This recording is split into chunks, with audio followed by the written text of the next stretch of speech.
Dan saya juga ada rakan sejawat yang juga daripada Johor Bahru yang juga wartawan Astro Awani yang membuat liputan di Johor sepanjang Pilihan Raya Negeri Johor berlangsung. Firdaus Azil ketika ini berada di SMK FUNYUS Tulang. Kalau saya boleh bersama Firdaus. Baiklah Firdaus, saya nak tanya pertama sekali, berada di Tulang tu Jasmine, betul. Melakukan tinjauan ataupun ada juga yang singgah ke kedai-kedai restoran laut di tepi-tepi Tulang, kerana saya dan rakan-rakan tadi ada berbual, bila cakap pasal Tulang ni banyak kedai-kedai restoran yang sedap-sedap. Firdaus. Okey, baik, terima kasih Jasmine. Seperti yang Jasmine sebutkan, saya berada di lokasi ketiga saya hari ini, iaitu di SMK FUNYUS Tulang, di mana yang pertama pagi tadi permulaannya saya memulakan ataupun kempen saya sendiri ataupun tinjauan saya sendiri di Sekolah Kebangsaan Tamarinting 1 di Pasir Gudang. Kemudiannya saya bergerak ke Sekolah Menengah K. Juari untuk saya juga melaksanakan tanggungjawab saya sebagai pengundi untuk Pilihan Raya Negeri kali ini, iaitu Pilihan Raya Negeri Johor, dan ini adalah lokasi ketiga saya.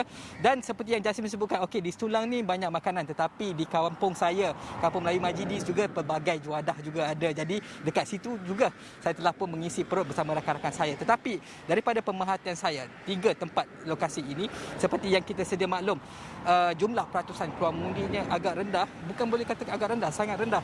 Iaitu pada pukul, kalau boleh saya kongsikan, yang terbaru ialah pada pukul 1 tadi 35%, pada pukul 2 40%. Tetapi kita masih ada berbaki 3 jam lagi. Saya percaya ia akan melebihi daripada 50%, berkemungkinan ia akan mencapai 60%. Tetapi itu pemerhatian kami yang berada di lapangan, kerana kita tahu ramai yang sudah beralih, macam kalau semalam seperti yang akan kita Hakim kongsikan 5 jam dalam perjalanan dari Kuala Lumpur ke Johor Bahru, entah laluan mana je lalu pun, tetapi ramai juga, banyak juga yang berkongsikan tentang kenderaan yang agak sesak dalam perjalanan pulang ke selatan. Tetapi masih menjadi tanda tanya ialah, ataupun mungkin yang menjadi kegusaran kita semua ialah mengenai peratusan keluar yang agak rendah. Dan berdasarkan tinjauan saya dan saya semasa saya membuang ataupun melaksanakan tanggungjawab sebagai pengundi, prosesnya sangat pantas. Maksudnya tidak begitu ramai daripada proses scan MySejahtera di pintu masuk pusat pengundian hinggalah ke pendaftaran dan sebagainya, dan beratur untuk memasuki saluran yang telah ditetapkan. Semuanya sangat mudah, mungkin dalam antara 15 ke 20 minit sahaja, dan tidak ramai yang bersesak. Ini memanglah kita tahu berbeza dengan situasi kali terakhir pilihan raya yang besar-besaran dilakukan di Johor ini, iaitu pada pilihan raya umum ke 2018. Kita faham itu mungkin antara kekangan, iaitu SOP dan sebagainya. Tetapi seperti yang pemerhatian memang agak sunyi jugalah malah di kawasan ini. Tulang ini saya rasa Jasmine lebih arif tentang kawasan ini. Tempat kanak-kanak beliau, kalau tak salah saya, di sini sepatutnya sibuk, tetapi hari ini agak lengang. Saya pun hairan juga. Tetapi dari semasa ke masa kita akan terus meninjau ke pusat-pusat pengundian lain. Kita akan melihat adakah situasinya sama dan sebagainya. Tapi kita jangkakan berkemungkinan besar ia akan melebihi 50% dalam masa sejam atau 2 lagi, Jasmine. Baiklah Firdaus, sebelum saya melepaskan Firdaus untuk ke lokasi seterusnya, saya juga ingin menanyakan, kerana ramalan kaji cuaca ada menyebut di sebelah petang ada beberapa kawasan akan dilanda hujan dan sebagainya. Adakah persediaan awal dilakukan pihak SPR dan sebagainya melihat kepada situasi ini mungkin akan berlaku, kerana kita mempunyai lebih kurang 2 jam lebih lagi masa yang banyak, kerana kita tahu pada hari Sabtu rakyat di Johor ada juga yang bekerja dan sebagainya. Mungkin hari ini cuti sekolah. Menjawab soalan Firdaus Azil juga, kenapa lengang, mungkin mereka berjalan di tempat lain dan sebagainya. Tetapi itulah seruan kita, siapa yang ingin bercuti, bercutilah di Johor, rakyat Johor, kerana anda harus mengundi hari ini, besok baru pergi bercuti di tempat lain. Firdaus. Okey, sebelum saya sentuh mengenai perkara itu, saya juga sempat bertemu antara topik sepanjang pilihan raya negeri Johor ini ialah ini kali pertama pengundi di antara usia 18 hingga 20 tahun akan keluar mengundi, 21 tahun ke atas secara automatik juga akan keluar mengundi. Tetapi berdasarkan pemerhatian kita di saluran yang khas khusus untuk pengundi ini, sangat lengang juga. Itu pun mungkin mereka masih menunggu masa yang sesuai ataupun mungkin mereka tidak berminat langsung. Tetapi ada juga kita mendapat pandangan daripada pengundi berusia 18 tahun. Sebagai contoh, tadi Arwin bercakapkan berkemungkinan besar mereka tidak mengambil kisah lagi belum sampai awareness itu lagi untuk melaksanakan tanggungjawab betapa mungkin mereka belum lagi sedar bahawa undi mereka itu sama dengan undi saya, sama dengan undi Jasmine, sama dengan undi kesemua pengundi yang berdaftar di Malaysia ini. Jadi itu mungkin membuatkan mereka agak reluctant ataupun tidak kasih. Okey, itu antara yang menjadi faktor. Tetapi dari menyentuh kembali mengenai persediaan ataupun yang diutarakan oleh Jasmine tadi, memang di kawasan Johor Bahru ini sebelah petang hingga ke malamnya berkemungkinan hujannya akan agak lebat, tetapi kita menjangkakan SOP daripada SPR mereka sudah bersedia sebagainya untuk dari segi payung mungkin untuk membenarkan pengundi masuk. Sebagai contoh, Funyu ini anda boleh memasuki kerana kawasannya agak tinggi. Kalau nak berjalan tu memang agak letih juga, tetapi sekiranya hujan lebat saya rasa tidak ada masalah untuk mereka membenarkan mungkin pergerakan pengundi di sebelah petang lebih perlahan daripada apa yang kita saksikan sekarang, Jasmine.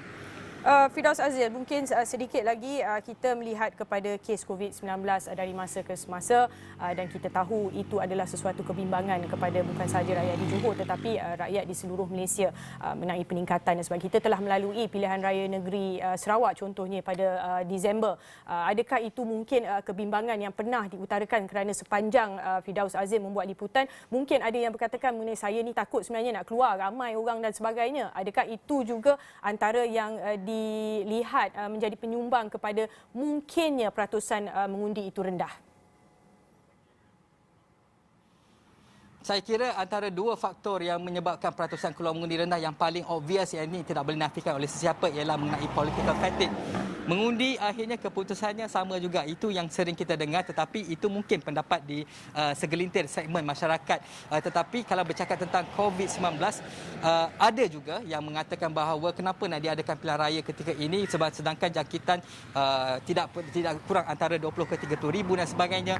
Tetapi kalau saya sebutkan juga di kawasan-kawasan tempat tumpuan seperti makanan, pusat-pusat restoran sebagainya pun masih meriah, antaranya masih meriah sepanjang tempoh 2 minggu kempen ini. Jadi kita kata faktor kegusaran tentang COVID itu tetap ada, tetapi saya kira yang menjadi penyumbang terbesar untuk kurangnya, rendahnya pilihan raya ataupun turnout peratusan keluar mengundi ialah mengenai political fatigue. Itu saya boleh tegaskan, Cik Wah. Saya nak mengambil sedikit poin Firdaus Azil tadi mengenai political fatigue dan kita juga mahu menyentuh sedikit mengenai pengundi muda. Kerana ini adalah kali pertama undi 18 dilaksanakan dan Johor sets presiden negeri pertama yang menjalankan undi 18. Tinjauan yang Firdaus Azil lakukan sebelum-sebelum ini, adakah ia betul menunjukkan political fatigue? Kalau tidak, apa sebenarnya yang mereka mahukan? Adakah itu tidak ditranslate daripada manifesto dan juga kandidat-kandidat yang ada di Johor itu? Kerana saya juga mempunyai ramai kawan di Johor dan Johor Bahru khususnya yang saya tengok Instagram mereka dan sebagainya keluar mengundi. Jadi mana mereka yang tak keluar mengundi ni? Apakah mereka yang mereka mahukan yang sebenarnya tidak diutarakan ataupun tidak disampaikan oleh calon-calon yang ada? Kerana mereka masih mempunyai masa 2 jam setengah. Kalau betul pun kerja jam 5 dah habis, dan saya pasti pemilik-pemilik syarikat dan juga bos-bos mereka boleh benarkan mereka untuk keluar mengundi. Di mana mereka, Firdaus Azil? Okey, kalau ikutkan mungkin antara satunya ialah mengenai kalau kita bercakap tentang satu-satu kawasan, ada kawasan yang mempunyai jumlah peratusan penyokongnya yang agak tinggi. Sebagai contoh, ini biasanya kita kategorikan untuk satu kawasan, untuk satu parti politik yang mana satu kawasan itu sentiasa berpihak kepadanya, itu dikategorikan sebagai pengundi putih sebagai contoh. Tetapi di kawasan bandar ataupun semi bandar ini dikategorikan sebagai kelabu, tidak tahu ke arah mana mereka ingin mengundi. Dan lagi satu faktor ialah kali ini kalau di kawasan luar-luar bandar berkemungkinan besar ada kecenderungan ke arah satu atau dua pihak, tetapi di bandar ini yang menjadi persoalan kerana kita tahu, malah kita juga sedia maklum bahawa kali ini pilihan raya negeri Johor lebih cukup meriah. Satu kawasan tidak kurang daripada 4 penjuru, malah 2 kawasan kerusi Dewan Undangan Negeri ada 7 calon. Macam saya tadi di Lakin ada 6. Jadi saya juga memikirkan faktor-faktor ini. Itu pun sebabkan kita bertugas, maka kita terpaksa keluar walaupun ada pertimbangan tertentu oleh pihak-pihak tertentu. Malah saya juga ada rakan yang sampai sekarang, tadi saya tanya dia dah keluar mengundi ke belum? Dia kata belum, tapi sampai bapaknya ugut pergi keluar mengundi juga barulah dia nak keluar. Jadi ada pelbagai pertimbangan yang mereka lakukan kegiatan sebelum membuat undi. Bagi mereka ada yang bagi mereka mungkin juga memandangkan Ada juga faktor yang mengatakan bahawa pilihan raya umum juga akan tiba, maka apa gunanya? Walaupun kita tahu pilihan raya negeri, pilihan raya umum berbeza pemilihannya. Untuk pilihan raya umum kita memilih parlimen, katakan kita cakap mengenai konteks Johor lah, di pilihan raya negeri kita memilih adun. Jadi bagi mereka mungkin kalau ini kita bercakap tentang satu segmen kelompok saja, mungkin political fatigue itu ataupun tidak ada gunanya untuk saya keluar mengundi itu menjadi pertimbangan utama mereka.